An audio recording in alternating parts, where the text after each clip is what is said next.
So I was 10 when I first started playing D&D. I discovered it quite by accident when I saw the first edition monster manual in a store on a rack. And we bought them because it was something fantasy and science fiction. We sat down and read them and said, oh, this is a really cool idea, but it's just going to devolve into an argument. Forget it. My first exposure to D&D was a little PlayStation 2 game called Baldur's Gate Dark Alliance. My sister Amy tried the game out with this other kid when we were in elementary school. She said, okay, you should come play this game. So I came and tried it out. I was introduced to this by a friend. I had a friend who we sat down in the lunchroom and played D&D one-on-one. I was 19. I was Mormon. There was a guy in our apartment complex who came up and asked if we wanted to play D&D on Friday. I tried to join my university's D&D club, and they said, we're not accepting new people, go away. Looked at it, I thought it was pretty cool. I didn't really understand it. No one could understand first edition rules very well. If you could, you probably had a PhD in something. I didn't know there were even rules for this game. We just thought D&D was this cool game where you literally could make anything up. It frustrated me that I could not have the highest numbers at everything, to the point where I attempted to cheat. I'd read mythological books before and things like that, but they never had the monster sort of codified as a stat block. And I wanted to deconstruct it. So I took the book home and I kind of didn't understand the game at all. I thought this was just a weird thing where maybe I could have the monsters fight each other. When the first supplement came out, Greyhawk, and added the Beholder, added Mind Flayers, added the Rogue as a class, and we were looking at all these cool magic items. It was like, oh, this is something. The famous Caves of Chaos module, keep on the Borderlands. Sure. That's where my official gateway to this life of D&D now. A very off-the-wall, joking character concept. Said, could I do that? And he was like, yes. And the DM was super cool. And I had a lot of fun and I enjoyed it. And somehow I found myself sharing every Friday night with that group. I really was, from the start, enchanted by this combination of having structure but getting to make stuff up within it. This was the greatest thing. It was odd, it was strange, but it was wonderful. It was, I can change a story through my actions. And I loved the cleverness of, how can I get around this problem? Played through Lost Mine of Phandelver through Roll20. Okay. And loved that. Loved the kind of like homebrewy spin that my GM put on that. And then I played a little bit there, fell off a little bit in the interim, and then Critical Role brought me back in a really big way. I didn't have a game, but my partner was like, oh, I want to tell you all about the game I'm playing and all my shenanigans. So I found this little show that I think you should watch because it'll help teach you what's going on. It's called Critical Role. It's a bunch of voice actors. It's really fun. You should totally watch it. So I started watching it, and something about it just clicked in my brain, and I fell in love with it then, and I've been in love with it ever since.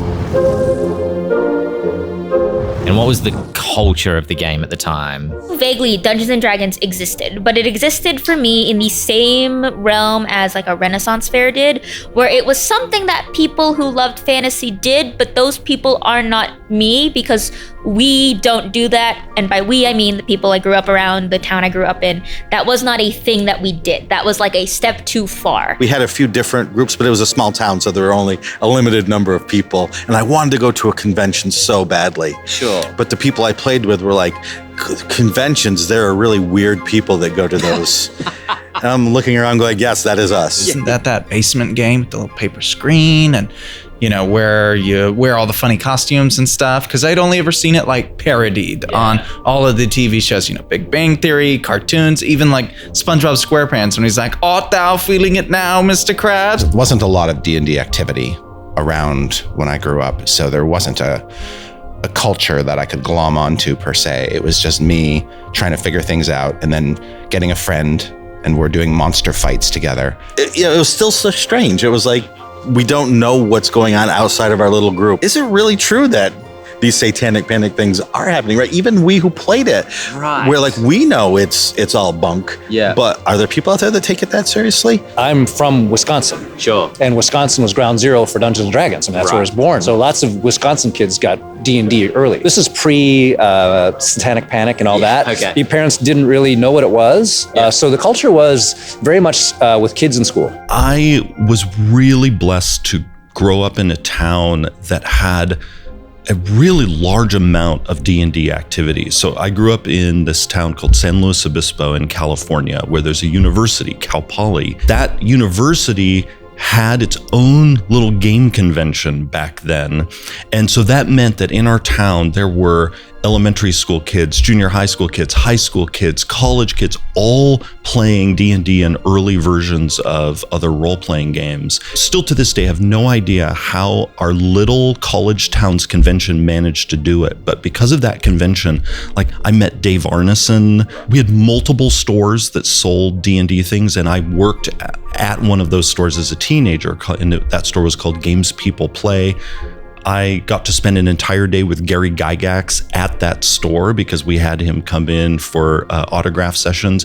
And in fact, just yesterday on the Gen Con floor, I ran into Jerry, the owner of that store. Wow. And he and I had not seen each other in over 30 years. So it was really wonderful to see him again. I had a group, my 4th edition group, because we played at a comic book store. Okay. So my 4th edition group was gonna start 5th edition. Yeah. But then I actually ended up moving away. At the game store where I actually bought my player's handbook in 2014, they were doing tables.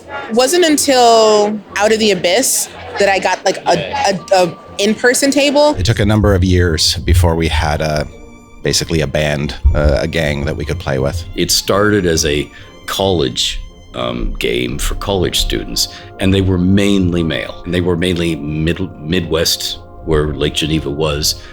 They were mainly white because those were the people who could afford to go to a college and that sort of thing.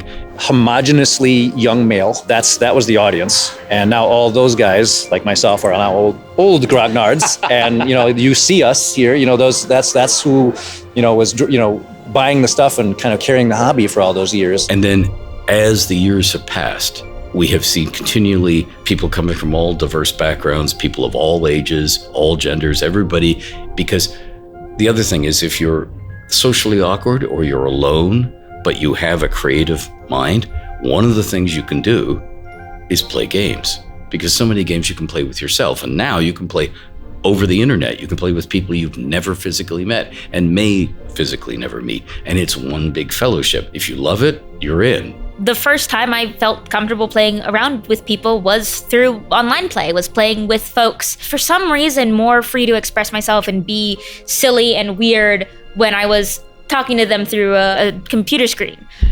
So I found my first group through the online community, and it wasn't until later that I actually started playing with people in person. I found my first longtime group at a game store in Texas because I didn't know there was an online community really until I joined the designer community and started feeling, like Twitter and stuff like that. For me, D&D from the start was about people and creating things together, and some of my best friends are people I met in that period, and we were playing D&D together then and still play together now. You have your serious moments, you get your cool moments as a character. It's serious when you want it to be, but then it's still a bunch of friends getting together. We laugh, we make jokes, right? We say something that doesn't actually happen, we all laugh, and then we say, and then I don't actually do that, I do this instead, right? So when did you go from being a fan, a player, and transitioning into, I know it probably wasn't immediately a career path, so to speak, but like entering the industry in a way? Growing up, all I wanted to do was be a game designer to write for D&D, because it was, I'm talking, teens and even earlier. I remember very distinctly telling my next door neighbor, I'm going to work for TSR one day. This is what I want to do. Meeting a whole bunch of people who were just as into this as I was, I knew that I wanted to be a part of it. I didn't know how, but I wanted to be a part of it. I had a list of goals, and one of them was to get an article in Dungeon Magazine. Right. Get an article in Dragon Magazine. Dragon Magazine and later Dungeon Magazine was kind of my bridge to what was going on in the D&D community. Our little articles you got each month were people playing with the game and telling each other, this is how we're doing planes. This is how we're having magical doors. Oh, cool. So then it gets your mind going, and you develop from that. So you were aware that other people were playing, and you could read the letters to the editor and see how look at these fools think this rule works this way. Oh, wait, it does. Oh, okay. Maybe we should start playing like that. What it did for me when it first started coming out was really accelerate my sense of how varied D&D play could be. Any monster that appears on these pages is as official as anything that appears in the Monster Manual. cool, I get to write an official monster. And you will pay 25 American dollars. That was a lot of money to a Canadian kid back then. As a person who was very intrigued by the creative exercise of adding something to the game, I started to send in all sorts of letters to the editor saying, here, I have this great idea for this article. I have this great idea for this adventure. And just getting rejection letter after rejection letter. Saying, no, thanks. No, this doesn't sound like a good idea at all. Or we already have something like this in the works. I wrote up the Cursed and sent it off by mail, the dragon, and I got acceptance. I got a check, just like that. Wow. Every year I would run a spectacular Halloween special for my group. One year I looked down at my notes and I was like, man, I took a lot of notes. Posted that whole adventure and somebody said, you should post this on DM's Guild. You can get money for it. I'm like, what? The very first one I did, it was like a bunch of bard subclasses. And I just threw them up because I was like, I had fun writing them and I actually completed them, which was a new feeling for me at the time because I was in that perfectionist stage of, I want the thing I make to be perfect and so I will never finish it. And so I'd always have projects and little scraps of stories that I was like, okay, I wrote this is good, but it's not done yet. So I won't publish it. And I finally broke out of that spiral with publishing something on DM's Guild. And then people really liked it. And then I did it again. And people also liked it. And I started trying out different ways of doing it and talking with folks and learning how to develop, how to actually write properly for adventures. Got emboldened. And I wrote up from an article on Gates and D&D. I got a letter from the editor, the sub-editor, Kim Mohan. And he said, are you coming to Gen Con this year? I am now. When you're growing up in a PSC household, you have a few career choices and none of them are game designer, right?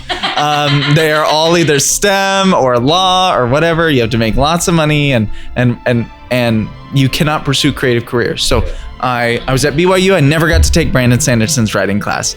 Wish I could have. I didn't take jujitsu classes with my friends because I had a healthcare class at the same time.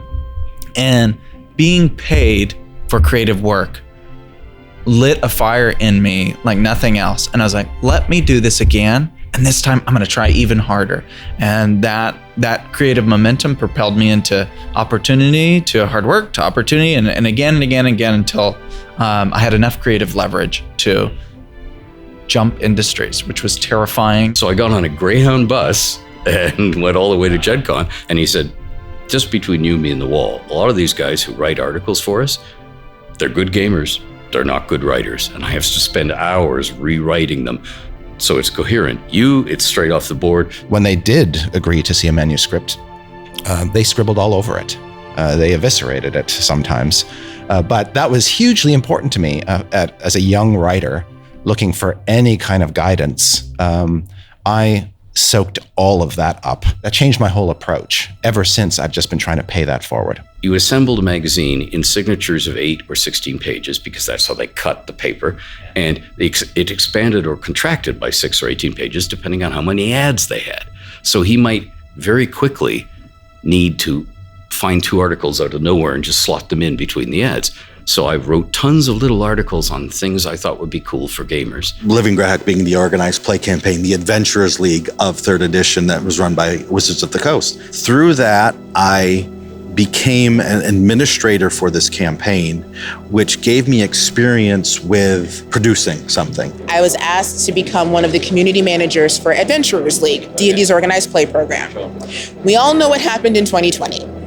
So I got to one event with the team before everything shut down. But that didn't stop me from working and realizing that community management was something that I found really enjoyable. So I got to let other people write, and then I would oversee it. And I got to see their mistakes. And I got to see their adventures being played and people loving it, complaining about it, and going, okay, they did that right, they did that wrong, because I did not know this. After I did that for 2 years, then I started writing myself, learning from what everyone had done. I edited, but I didn't write. Sure. Then I became the writer, so I could go from there. I started applying for community management positions, and I had a couple of rejections, but then I got in at Monte Cook Games, and I did that for 2 years. I came to Gen Con both years, organized their events and their games and stuff like that. And the job opening for Wizards opened up, and I was like, I want to do everything. The worst that somebody can tell me is no, so why not take a chance on it? And I took a chance, and now here I am almost 2 years later, community manager for D&D.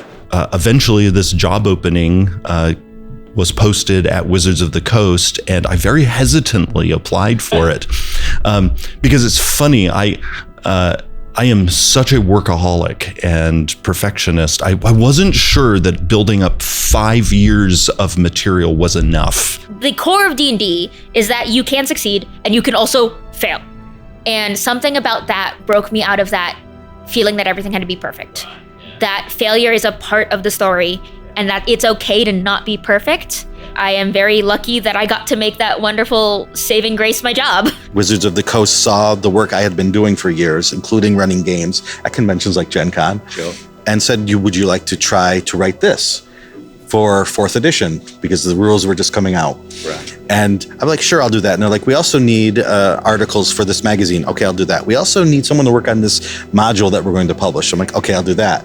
And I was working on 4 different 4th edition projects before the rules even came out. It was mind-blowing to me when Chris hired me, because not everyone knows it was Chris who hired me. Good call. 17 years ago. There was a new game store that opened up in my neighborhood. Sure. And I walked in and met this guy, and he was tired, and trying to, those new businesses that no employees, he's just running it himself. And I said, I was so delighted to have a game store. How can I help? What can I do to help you make this successful? And he said, boy, it'd be great to have some games to run. We advertised for running Pathfinder games at this store. And so 4 or 5 of us, were on a separate table, and we had all these players, and people loved it. We sold out. I mean, it just was free, but every time we set one of these meetups up, it would fill. And I thought, holy cow, there's really a demand for this. That's sort of how it came to be. We were talking about it. Wouldn't it be interesting? Do you think we could do it? I now have a publishing company, Gamehole Publishing. Yeah, great. And we've produced a bunch of stuff. We have our own setting. We're building our own organized play system. And that's going very well. The convention, of course, is going very well. Mike Dobson just offered me, we'd like to buy your world, lock, stock, and wizard. I said, sure. He goes, don't you want to know how much we're going to? No, I don't care. Because I wanted color maps that didn't have pencil crayon streaks. And I'm doing the seas and these blue streaks. So I thought, no, I know they can just print them and it'll be beautiful. I wanted the maps. So I said, sure, I don't care. And from that day to this, I worked on the Forgotten Realms every day of my life. I'm still working on it.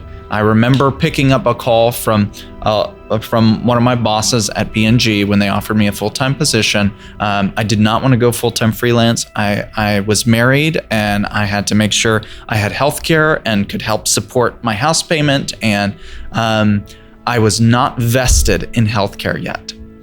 And I remember picking up the call and them offering me full-time. And I said, hey, I have 8 months to go before my 401k kicks in and I get that. Otherwise, I lose all this money. And they said, you will not regret this if you take this job. And they were exactly right. I have no regrets. What do you want your legacy to be within the history of D&D? What do you want to have added to the story? What we do around the table is the most important thing you can do in life. And that's sit and learn about people and talk to people and communicate with people. And if you can bring people together who might not know each other or might have differences of opinion on other things, if you can show that you are a human being with the empathy to sit down and laugh and tell jokes and plan strategies together, then you are doing the job that needs to be done to bring unity to a disunited world. Sure. And so that's what I hope the game can do. And I hope at some point in some small way that I gave that gift to someone, whether it's DMing, whether it's writing, whether it's teaching, however. I'd like to see more people writing for the game, right? I'd like to pay it forward a little bit, right? And bring other people into the game. But aside from that, I just want it to still be around. The history of the game and how many times it was on the brink and persevered. I hope we're past those times, and I hope, it's just like that. Make as many people get into this hobby and feel welcome and find their home, find their joy in it, because it's for everyone. And that's I hope that's what I can, if I'm ever to be remembered, which is fine if I'm not.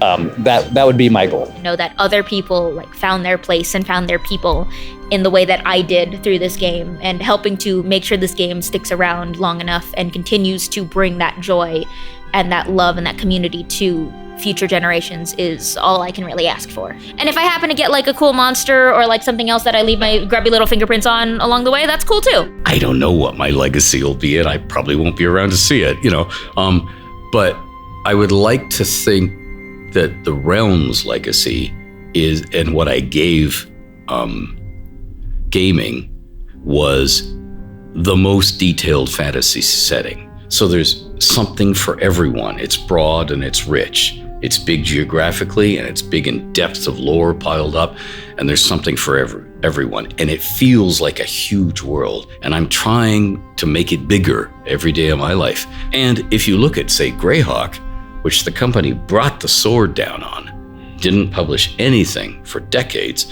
Now, it's probably going to be featured in the new D&D rulebooks, but the people who are Greyhawk fans kept the flame alive all those years.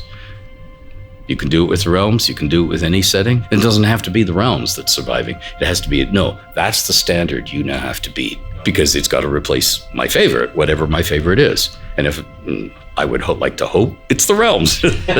For me, it was always about balancing making super solid products, good story, immersive worlds, solid rules, while always having my eye on the people, the community, because that's, for me, how D&D started. That it was all about those people and us bouncing ideas off each other and, just making shit up.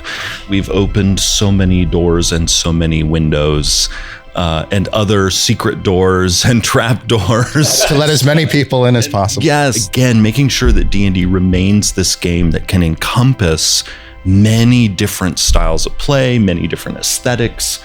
The thing that I hear most often at conventions is from people who have seen the things that I've written or watched games that I've run or things like that, is thank you for bringing me into the game, or thank you for teaching me that I could be a dungeon master, or that this game isn't so hard. And thank you for introducing me to my friends, basically, that I made along the way. And that sense of I have helped welcome people into this great experience is the thing I'm most proud of. It's less rare now, but it is still rare to see women and Black women, especially in positions where they can affect change. I had a really important experience to me at GaryCon in 2019. I was just kind of hanging around, and this gentleman approaches me and asks me, how I do it. I wasn't even doing anything at that point, but he hadn't seen that many Black women doing this, right? And he had just adopted a little girl, a little Black girl, and he showed me her picture, and she was cute as a button. And she was like, how do I make sure that she can grow up doing whatever she wants to do? And I told him that you have to be her best supporter. You cannot let people, do whatever they want around her for the sake of boys will be boys, or because it's how things are normally done. She's going to face challenges, and your job is to be the barrier to you cannot let those things happen to her, and you have to be her best supporter, her best friend, her everything. And I told him that I would see him every year afterward, and then 2020 happened. I don't remember his name. I was at GaryCon this year, and nobody came up to me and was like, hey, I remember you from a couple years ago. But I try to, as I'm doing all of this, I try to be the person that little girl needs. And all little girls, all little people, they all need somebody who's yes, they're awesome. They're doing some really cool stuff. I want to do that really cool stuff too. But they're also really kind, really compassionate, and they care about the people that see them and the people that they're affecting. And that's what I want I guess my legacy to be. I just want like a community of kindness and like openness where when you say there's a seat at your table, like I mean it, you know, like I do mean it.